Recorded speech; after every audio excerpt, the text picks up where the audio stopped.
देख रहे हो ये कार रेस, ये क्या है? ये हमारी ज़िंदगी एक कार रेस बन गई है आज। अब ये कार रेस हो रही है, सब गाड़ियाँ जा रही हैं, स्पीड से जा रही हैं। हर एक आदमी सोचता है कि ऐसे ही चलती रहेगी ये स्पीड से गाड़ियाँ। कोई आदमी ये नहीं सोचता कि मुझे कुछ होगा, मुझे हार्ट अटैक होगा, मुझे कैंसर होगा। कोई इंसान नहीं सोचता है। लेकिन उसमें अगर कोई, जैसे किसी को रिस्क भी होता है, तो वो भी उसको अगर एडवाइस किया जाए कि तुमको ये इस चीज़ का रिस्क है, वो तो नहीं नहीं मैं तो ठीक ठाक हूँ। फिर क्या होता है, दिन गुजर जाते हैं, कई बार महीने भी गुजर जाते हैं, कई बार साल भी गुजर जाते हैं, फिर अचानक ये हाल होता है और फिर वो जो आपका सफ़र है वो जल्दी ख़त्म हो जाता है। तो हमारा जो एम होता है, एक जो अच्छा डॉक्टर है वो आपको सिर्फ आज के लिए एडवाइस नहीं करेगा कि आज मेरी दवाई खाओ और कल ठीक हो जाओ। वो आपको इसलिए एडवाइस करता है कि आपका जो है बचपन से लेके ओल्ड एज तक आप हेल्दी रहो। और आप अगर 80 साल के भी हो तो उस वक्त भी आपको ये ब्लड प्रेशर की, डायबिटीज़ की दवाइयाँ ना खानी पड़े, आपको कोई ऑपरेशन ना कराना पड़े और आपको कोई लिमिटेशन ना हो, आपके घुटने जवाब ना दे जाएं, आपके नी रिप्लेसमेंट ना करना पड़े। लेकिन उस चीज़ के लिए एक अच्छे डॉक्टर को भी एक सहयोग चाहिए आपका, आपकी फैमिली का, कि आप उसकी बात सुने, उसकी बात समझें कि वो क्या आपको एडवाइस दे रहे, क्यों है। क्योंकि आप किसी के पास टाइम नहीं है, जब डॉक्टर के पास जाते हैं डॉक्टर के पास टाइम नहीं है पेशेंट को चेक करने का, उसको समझाने का। और जब पेशेंट को भी टाइम नहीं है, वो उसको भी जल्दी पड़ी होती है कि मैं फटाफट अपना, कोई शादी अटेंड करने आते हैं तो वो बोलते चलते चलते चलो डॉक्टर को भी दिखा लेते हैं। कोई किसी ऑफिस के काम से आए होते हैं तो चलो यार डॉक्टर को भी दिखा लो। तो हमारी प्रायोरिटी ऐसी नहीं है कि हम डॉक्टर के लिए स्पेशली टाइम निकालें कि हम डॉक्टर के पास जाके अपने क्वेरीज, अपने डाउट्स क्लियर करें। तो अब नेक्स्ट,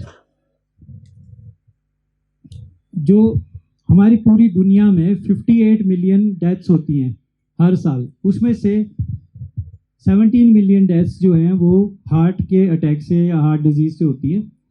और उसके बाद जो नंबर आता है लंग्स की, अब कोविड के बाद लंग्स का नंबर थोड़ा और ऊपर चला गया है, और तीसरे नंबर पे आते हैं कैंसर्स।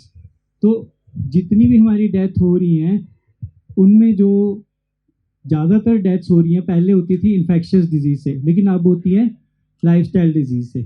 अब इन्फेक्शंस के ऊपर कंट्रोल है, लेकिन वो भी जो है बहुत एक टिपिकल सी सिचुएशन हो गई है कि लोग अपने आप एंटीबायोटिक खाते रहते हैं और उसकी वजह से रेजिस्टेंस होती रहती है।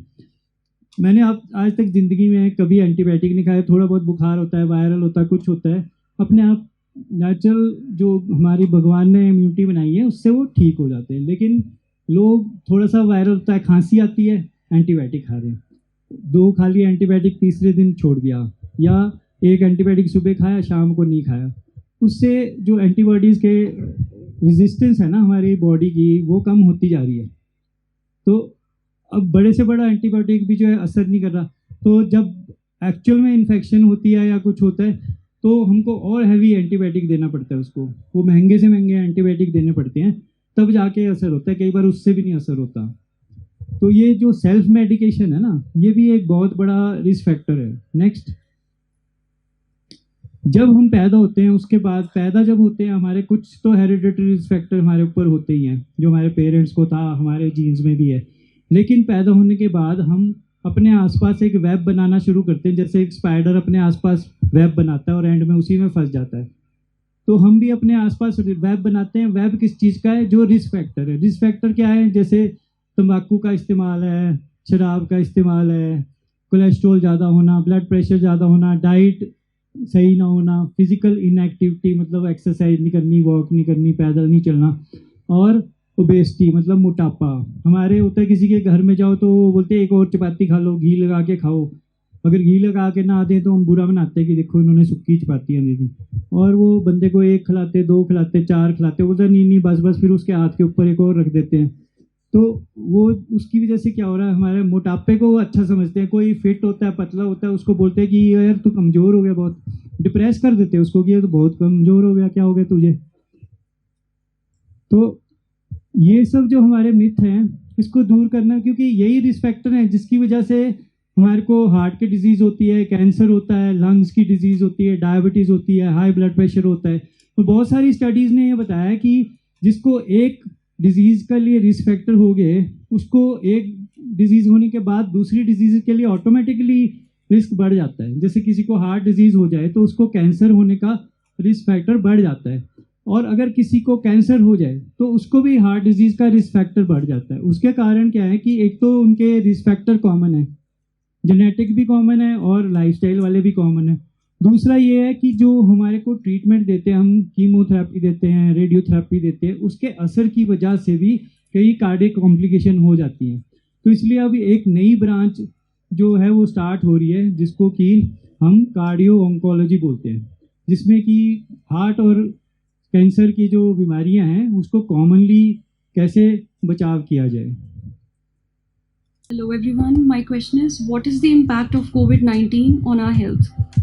तो कोविड-19 का तो सबको पता है। अभी फिर से न्यूज़ आ रही थी कि कुछ केस बढ़ने शुरू हो गए, कितनी वेव्स आ गई। वर्स्ट वेव जो थी वो सेकंड वेव थी। जो हमारा कोविड है 19 वायरस होता है, ये हमारे लंग्स को मेनली इफेक्ट करता है, लंग्स को डिस्ट्रॉय करता है। और लोग इससे बहुत सारे मिथ्स है, कई सोचते हैं कोविड है ही नहीं, कई बोलते हैं जिसकी फैमिली में कोविड हुआ, मैंने देखा फैमिली में ही 5-6 लोगों की डेथ हो गई।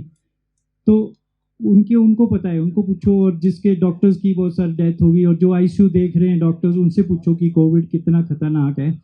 एक्चुअल में कोविड का ये है कि 50% लोगों को तो कुछ भी नहीं होता, और बहुत सारे लोग हैं जिसको कि सिम्टम्स होते हैं लेकिन माइल्ड से होते हैं। तो उसमें 86% लोग जो ऐसे हैं जिसको कि कुछ भी ट्रीटमेंट की ज़रूरत नहीं है, कोविड होता है और अपने आप ठीक हो जाता है विद इन अ वीक। लेकिन जो बाकी के बचते हैं उनमें से 10% लोग ऐसे होते हैं जिसको कि हॉस्पिटल में एडमिट करना पड़ता है, लेकिन उसको थोड़ा बहुत ट्रीटमेंट देते हैं और ठीक हो जाते हैं, और within week 10 days discharge होकर घर चले जाते हैं।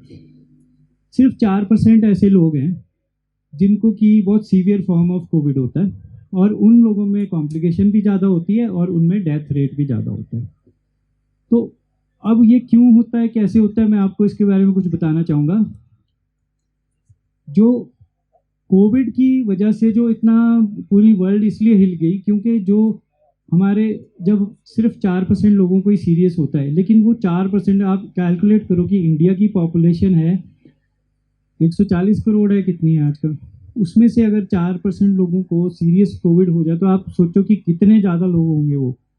और उतनी ज़्यादा हमारी आईसीयू फैसिलिटी और हमारे हॉस्पिटल फैसिलिटी, उतने बेड नहीं है हमारे आईसीयू में, उतने वेंटिलेटर्स नहीं है हमारे आईसीयू में, पूरी इंडिया में, पूरी वर्ल्ड में नहीं है। इवन यूएस और यूरोप की जो बड़ी बड़ी कंट्रीज हैं, फ्रांस वगैरह, ये सब घुटने टेक दिए जब इतना पीक हुआ कोविड का, तो उनके पास भी फैसिलिटी नहीं थी उनको ट्रीट करने के लिए। तो लोग इसलिए मरते हैं क्योंकि उनको बेड नहीं मिल रहे, उनको ऑक्सीजन नहीं मिल रहा। अदरवाइज ऐसा नहीं है कि कोई महंगी दवाई की कमी की वजह से नहीं। बाद में कितने सारे लोगों ने बोला एंटीवायरल ड्रग इतनी महंगी महंगी बेची, ऑक्सीजन के सिलेंडर होल्ड कर लिए, लेकिन एक्चुअल में किसी भी चीज़ की ज़रूरत नहीं थी।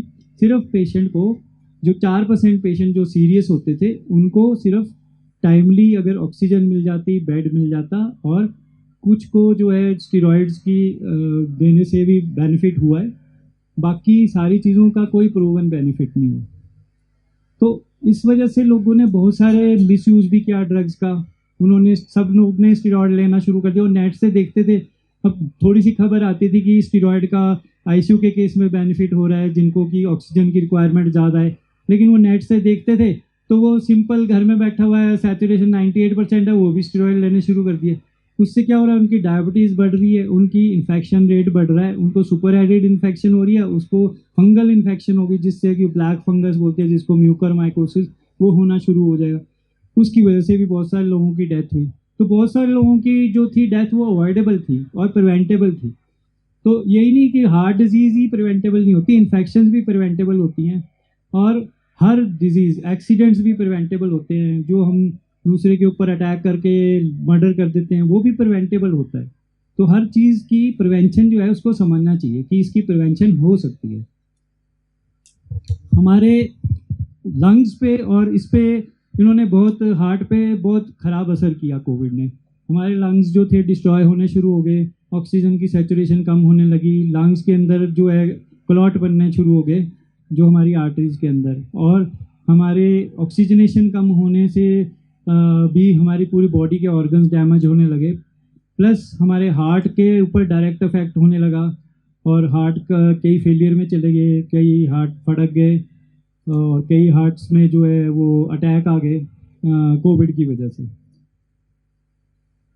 तो इसमें जो है कुछ लोग जो थे ज़्यादा एक्ट्रेस पाए गए, जैसे कि एल्डरली पॉपुलेशन, सबको पता है कि बुजुर्ग है तो उसको ज़्यादा चांस है कॉम्प्लिकेशन होने का, जिसको डायबिटीज़ है, मल्टी ऑर्गन फेलियर है, किसी की किडनी भी खराब है और कोई बीमारियां हैं, हाई ब्लड प्रेशर है उनको, और कैंसर है जिनको, उनको ज़्यादा चांस था कि कॉम्प्लिकेशन हो जाए और कॉम्प्लिकेशन की वजह से डेथ भी हो जाए। लेकिन जो हार्ट की कॉम्प्लिकेशन आ रही थी वो इसलिए मेनली आ रही थी कि एक तो डायरेक्टली वायरस हार्ट को अफेक्ट कर रहा था, मायोकार्डाइटिस हो रहा था, उसकी वजह से प्रॉब्लम आ रही थी। दूसरा ये था कि जो हमारी इन्फ्लेमेटरी रिस्पॉन्स होता है कोविड में, वो ऐसा डैमेज करना शुरू कर देता है हमारे बॉडी के ऑर्गन्स को कि उसकी वजह से हार्ट भी डैमेज होना शुरू हो रहा था। और उसके बाद फिर तीसरा कारण ये था कि जब ऑक्सीजनेशन कम हो जाती थी तो हार्ट को भी ऑक्सीजन कम मिल रहा है, तो हार्ट का पंपिंग भी कम हो जाएगा, तो इसलिए भी हार्ट फेलियर में जाना शुरू हो गया। तो इसमें जो होता था फर्स्ट फेज जो होता है ना, उसमें जिसको बोलते हैं कि अर्ली वायरल रिस्पॉन्स होता है, उसमें 1 वीक के अंदर वो वायरस अपना काम करता है और उसके बाद जो नॉर्मली बहुत सारे लोगों में उसी के साथ वो ठीक हो जाता है, उसको कुछ भी करने की ज़रूरत नहीं पड़ती। लेकिन जो सेकेंड वीक से लेके 5 to 10 डेज़ के अंदर उसको पल्मनरी रिस्पॉन्स होता है। इसमें जो होता है लंग्स डैमेज होने शुरू हो जाते हैं और उसमें अगर आप एक्सरे करो, सीटी स्कैन करो तो उसमें आपको डैमेज दिखना शुरू होता है। अगर शुरू में आप चौथे दिन करो, तीसरे दिन एक्सरे करो तो एक्सरे बिल्कुल साफ़ होता है। तो उस अगर एक्सरे कराएगा वो बोलेगा कि मेरा तो एक्सरे बिल्कुल ठीक था, मेरे को कैसे हो गया इतना कोविड। तो वो ऐसा होता है कि हर चीज़ का एक फेज़ होता है। जब एक्सरे में फाइंडिंग आती है वो आती है सेकेंड वीक में जाके, उसके बाद जो थर्ड वीक ऑनवर्ड्स होता है ना, वो इन्फ्लेमेटरी रिस्पॉन्स बढ़ना शुरू हो जाता है। तो बॉडी का जो इन्फ्लेमेटरी रिस्पॉन्स बढ़ता है उसकी वजह से डैमेज होते हैं, फिर उसमें बहुत सारे इन्फ्लेमेटरी मार्कर्स होते हैं, जैसे हार्ट का डैमेज होता है उसका ट्रोपोनिन होता है, CPK भी होता है। उसके बाद हर जैसे इन्फ्लेमेटरी मार्कर जो होते हैं ना बढ़ने शुरू हो जाते हैं और डी डायमर बढ़ जाता है, C रिएक्टिव प्रोटीन बढ़ जाता है।